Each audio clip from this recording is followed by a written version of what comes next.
Hello, everyone. Thank you for joining us to this episode of Go Behind the Ballot. I'm Claire Campos O'Neill. And I am Nichole Abshire. And we are going to continue our conversation about gender identity in this show. This is our mini episode, which is connected to our guest interview that we had this week and the week before with Ash Hall. And Ash did an incredible job giving us some information about what's happening in Texas regarding gender, people who identify as trans and non-binary, who fall in that LGBTQIA plus umbrella, and how their experience in Texas is different from other folks, and unfortunately different in a negative way. So to ground this conversation, Nichole and I looked at this really great photo essay that was featured on the Texas Tribune website. This was put together by Jordan Vonderhaar, and the line for the article is, "We don't feel safe here. A transgender teen and their family flee Texas." So Nichole, you brought this to my attention. Tell me why this one caught your eye. Well, I think it is emblematic of the way a lot of families feel. I think it's a really good grounding in a lot of the fear that a lot of teens and families have on a daily basis and are experiencing. And that it is not uncommon for that reaction to be that you need to leave to kind of reestablish any sense of safety. And so I think it's just a really good grounding in what it is like to be kind of gender nonconforming right now in Texas. Mm-hmm. And as I was reading it, I started thinking about, I will say that I feel like every time I run into a family that we have found, as a fellow, parents of gender nonconforming kiddos, I feel like almost every time lately, they share that they are making plans to leave. And that makes me really sad. Really, really sad. So I started actually just kind of making a list. And one family I know is already gone. They made their move really, really quickly. But there are several others who are making plans and looking ahead to what their exit is going to look like. Oh, man. Yeah, that's very sad to hear that these folks feel like their response is to leave. And it's understandable considering what they're up against. And as you're mentioning, this article does a good job highlighting what that experience is like, especially through the photos. So let's talk about the article, and then I'm going to ask Nichole some questions. But to start off, this article follows Heather Crawford and her child, Cass Crawford. And they are moving from Central Texas to Minnesota. And that is happening because they feel, like Nichole said, a lot of fear living here in Texas. The article, the thing I kept thinking about was, well, and I'll go ahead and pause here, I guess, and ask you, Nichole.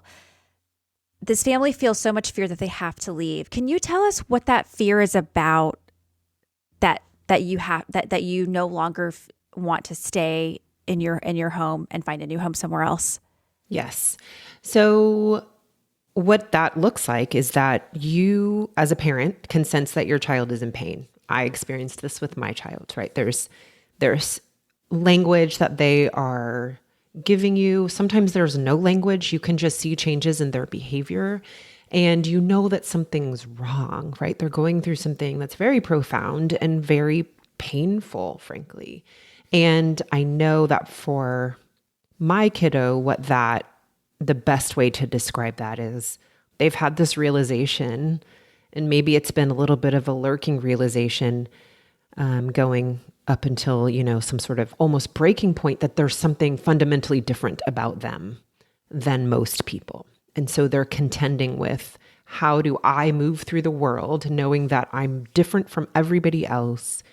And just how do I, as a young person, survive that, deal with that? So they're having their own kind of issues around how to be in the world. And also they are aware that the world isn't the most welcoming and accepting. So I think it's this dual kind of struggle that's really hard. Can you imagine as an adult feeling that, but then as a kid feeling that? and you have so little autonomy, your voice, you may not even have language for so much of it. And you're dealing with all of that. And so it's a lot. It's a lot to go through, even when you have a very accepting, affirming family, right? My child, that's when we started therapy. And I have a kiddo who feels the need to make everybody else feel okay. So they definitely guard their feelings. They don't share their feelings openly. But at the same time, as a parent, I could sense that something wasn't right. And so for my family, what that looked like is, it almost feels like you're a sinking ship and you're just trying to like plug the holes and create an environment where they can kind of stabilize and feel okay again. And every day you sort of don't know what that day is going to be like. Is it going to be a morning filled with tears and a lot of anxiety about going to school? You just sort of don't know from day to day. So for us, that was just trying to stabilize. And then you finally kind of reach that stabilization point, and then finally something slips out. So what I mean in my case is that my kiddo voiced that, this is hard to say, but they just kind of said, oh, well, I don't feel like dying anymore. And then it's like you finally realize, oh, all that pain that I sensed was really happening. Now, some kids do voice it, like in this article, but kids like mine don't necessarily voice it, but you know that something is deeply troubling. And so it's that feeling of just, again, like trying to stabilize, trying to have them in an environment where they can have their needs met. And so then at the same time, if your kiddo's experiencing all this gender dysphoria, you want to provide every single possible resource that can help them, whether that is therapeutic, psychological services, whether that is medically gender affirming care. You want to be able to provide all of that. And so to not be able to provide that in a safe and healthy way, you just feel like, well, then I can't stay. Like it is really your child's life on the line. And there's no way that you're going to take a risk as a parent. Yeah. Well, thank you for sharing your personal story. I think that along with this photo essay helps hopefully us see that this is affecting real people, and we can have these discussions about, gender and things like that. But at the end of the day, it comes down to this personal experience and really these children who are being impacted in such negative ways, and to the point that they're contemplating suicide. Some of them have committed suicide. And I think that it sounds like in this article was sort of the tipping point for Heather Crawford and her family, was that her child was talking about suicide on a pretty frequent basis. Right, Nichole? If you read the first section of it, it will break your heart.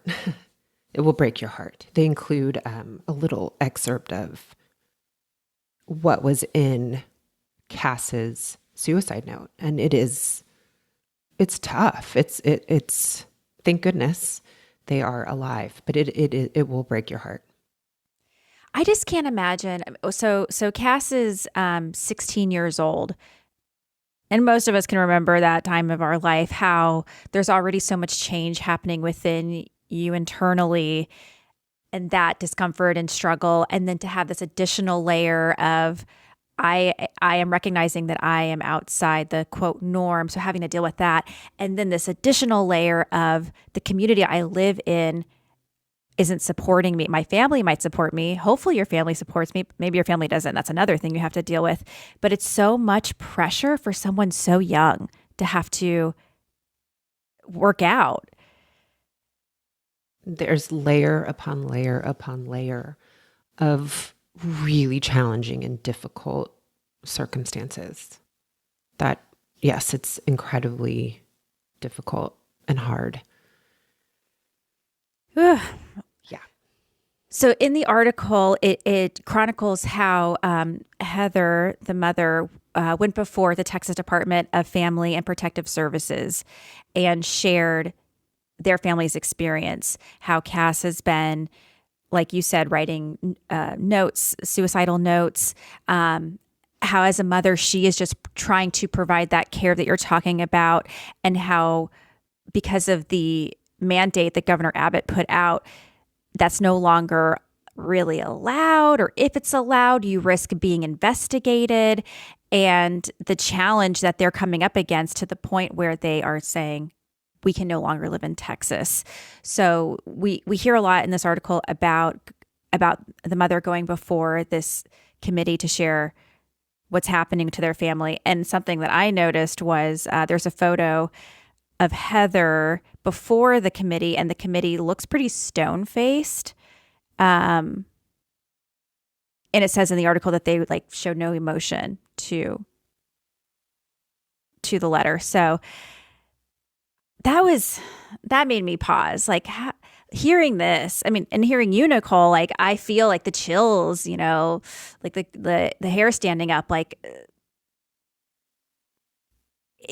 I cannot help but feel moved. So it's strange to me that the people on this committee, from the journalist perspective, weren't really expressing emotion. Yeah, the photo, it is a snapshot, right? We don't know what they were feeling or thinking, but the photo does definitely convey a sense of not, they don't look compassionate. But again, we'll offer them some grace. It is just a snapshot of a moment. Perhaps it isn't what it appears to be, but I think what is important to emphasize is that even if that isn't the feeling of that particular panel, right, what the faces that we're seeing, I think that what it does feel like more broadly is that our government, our state government, it has that kind of feeling about all of these issues, this sort of stone-faced, unwilling to listen, unwilling to connect compassionately to people who are trying to tell them what they need to hear about these things. It looks to me as if it's symbolic of what it feels like, which is that these lawmakers have made decisions about what gender-affirming care is, what transgender kids, what their issues are, and that they're all mentally unhealthy and unstable, and that they're somehow the heroes who are rescuing them from this, these mental diseases. They've made decisions about that, and they're unwilling to change their position. And so it's like they don't even hear or connect with the stories that actual families who are experiencing this are sharing with them.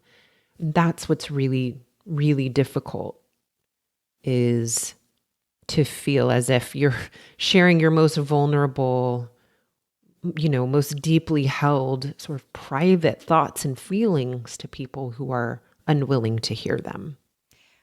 Right. Well, not all. So yes, these families are sharing their personal stories. And correct me if I'm wrong, but my understanding is the American Academy of Pediatrics is on the side of these parents, correct? Saying that every major medical organization and psychological organization, these groups that represent sort of the most current thinking of medical doctors and psychological providers, all agree that gender-affirming care is necessary. So this is truly lawmakers getting in between what is considered to be medically sound and psychologically sound by experts, by people who have spent their lives studying these things. They are getting between families and the care that they need. Okay, I think we talked about this in Ash's episode, but I wanted to pause and talk about it again here. Gender-affirming care, what does that mean? So it means a lot of things. It's really broad.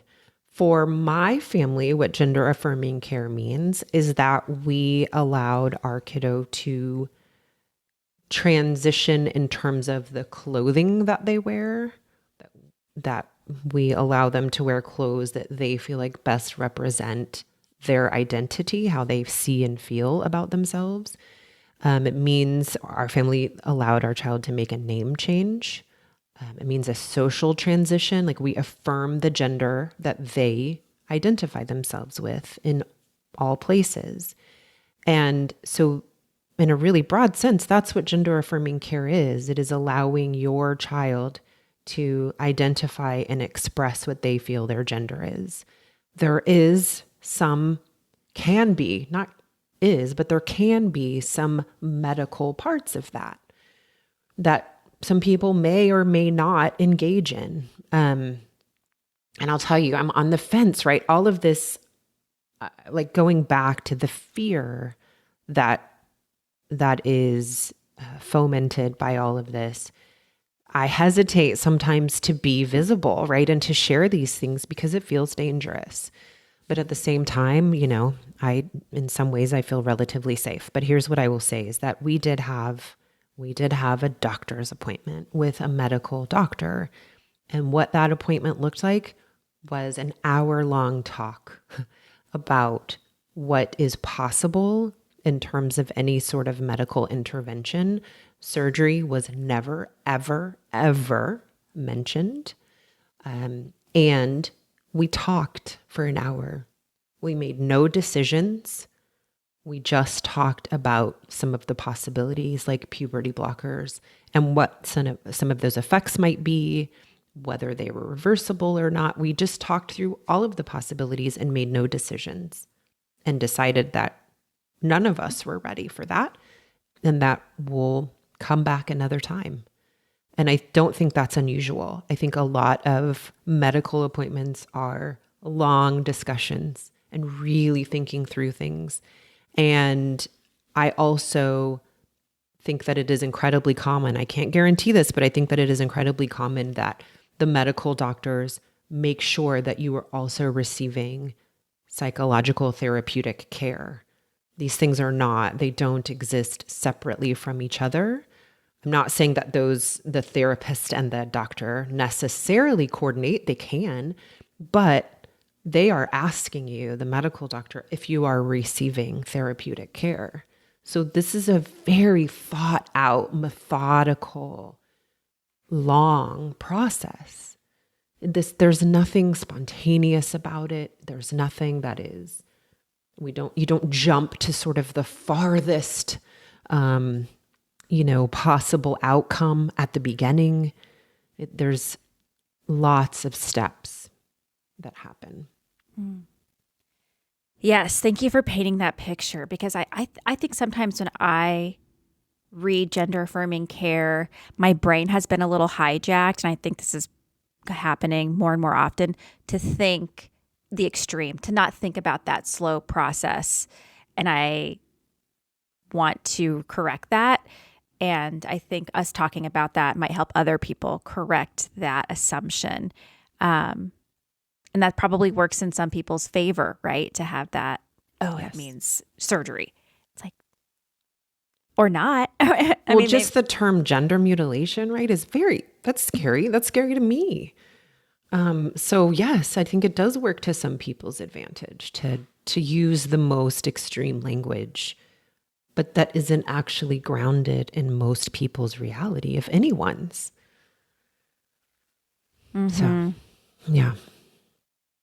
Yes. So turning back to the article, so in the article, it chronicles Cass's last few days while they're here in Texas, seeing friends, fencing, packing up, those sorts of things. And a line that really stuck out to me was when Cass said, "What I would want people to take away from this is how much this is hurting me." And I read that and I'm just like, bawling on the inside, because Cass is a child, a Texas child that I think all of us should feel as though we need to help flourish and become the best person Cass can be. And yet this family is getting the message that they're not welcome here. And I thought that was really powerful. It's interesting, right, that this article is isn't word heavy, right? It's mostly, it's like you said, a picture essay. So it's mostly visual, but the words that are there are incredibly powerful. And I think that is such an important point. And thank you, Cass, for your bravery in saying that. And because there's so much, it feels like, political theater that goes on. And it's really easy to think that there are not people who are harmed by that political theater. For some people, this isn't a show, right? This isn't, this thing that is useful for your argument. It affects real people in their lives, makes them feel incredibly unsafe and harmed. And that really just very succinctly, summarizes that. Mm-hmm. I guess I just think, like, if I saw a child like screaming out in physical pain, I think many of us would rush to that child and try to fix it as quickly as possible. And we would fix it the way that would help them feel better, get better, take them to a doctor, whatever it is. And maybe because this is more of an internal thing, we don't do that. So that's the thing I get a little caught up on, is this child is clearly saying, this is hurting me to the point of potentially killing themselves. So why aren't we rushing and trying to, stop the pain?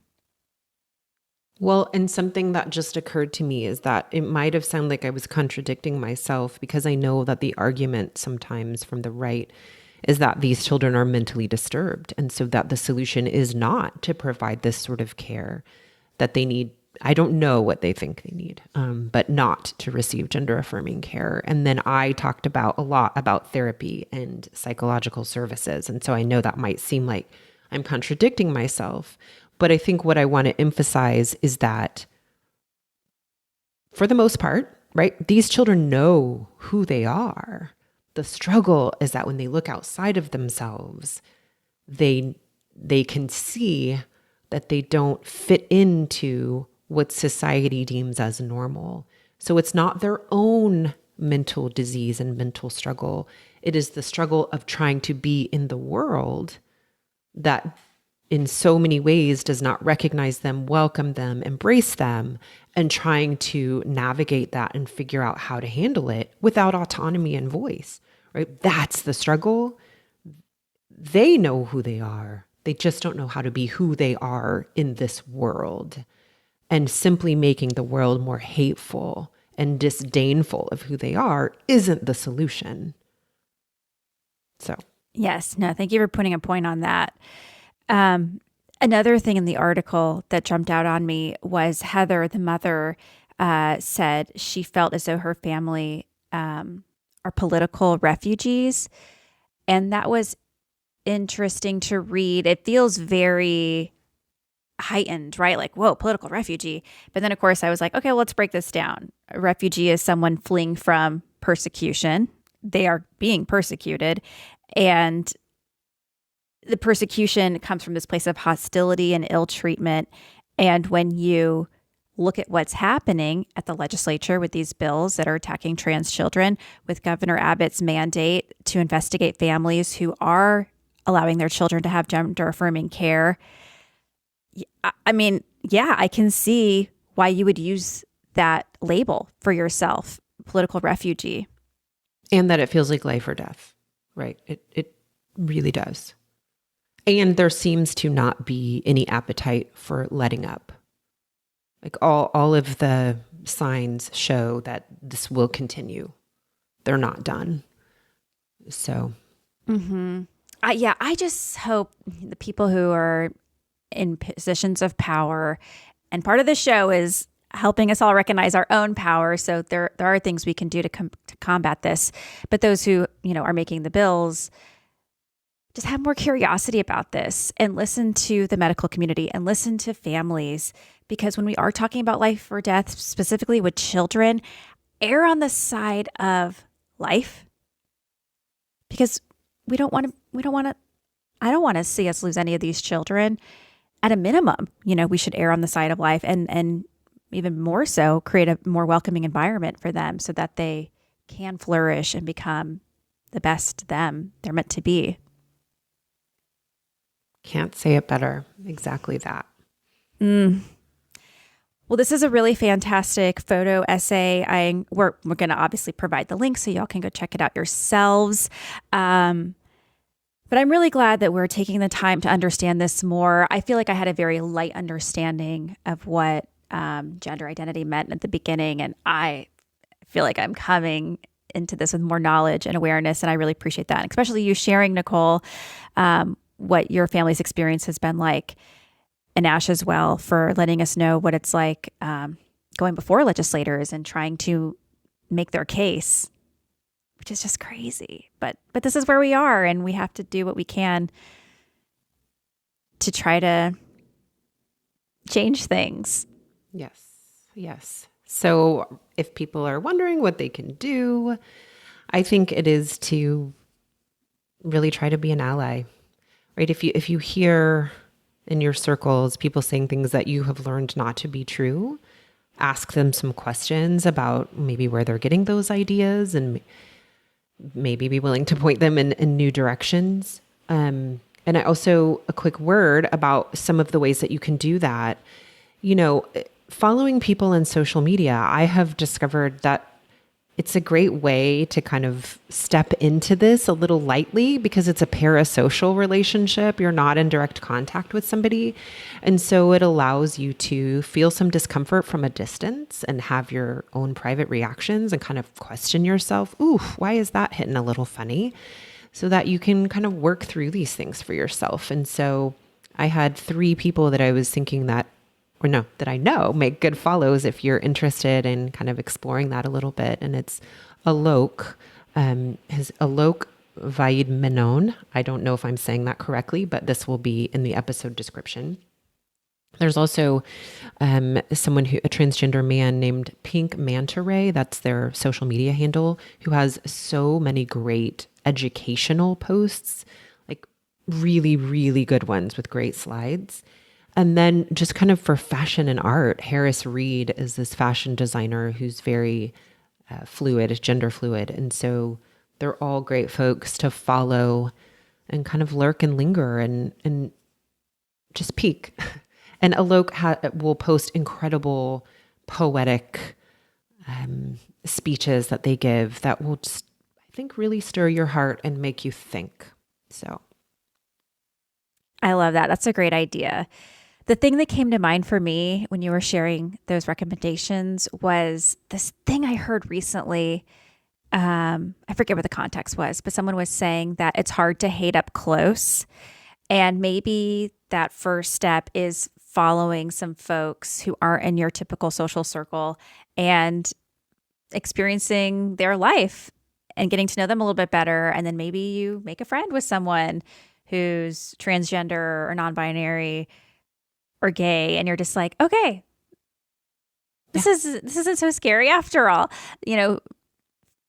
Try to push yourself into a little bit of discomfort and see where it takes you, because we like discomfort here. Yeah, we do. And I do one final word about the article, though, which is I love that they included so many pictures of Cass just being a kid. I think if I would want to leave anybody with any thoughts about all of this, it's that folks don't live in a dark place. There are moments of darkness and pain, and there are things that are a struggle and difficult, but these are just kids at the end of the day. I mean, I can say that my kiddo is super goofy and funny and really clever and really interesting. And I would say that their gender identity is one part of who they are. It isn't everything. Unfortunately, it has to be a little more heightened now because we feel under attack. But that is only one part of who they are. And we would love nothing more than to not feel like we have to fight for our existence and our right to be here and to just be people. So That's what we're all aiming for. Yes, that's wonderful. Well, thank y'all for listening. We will talk to you soon.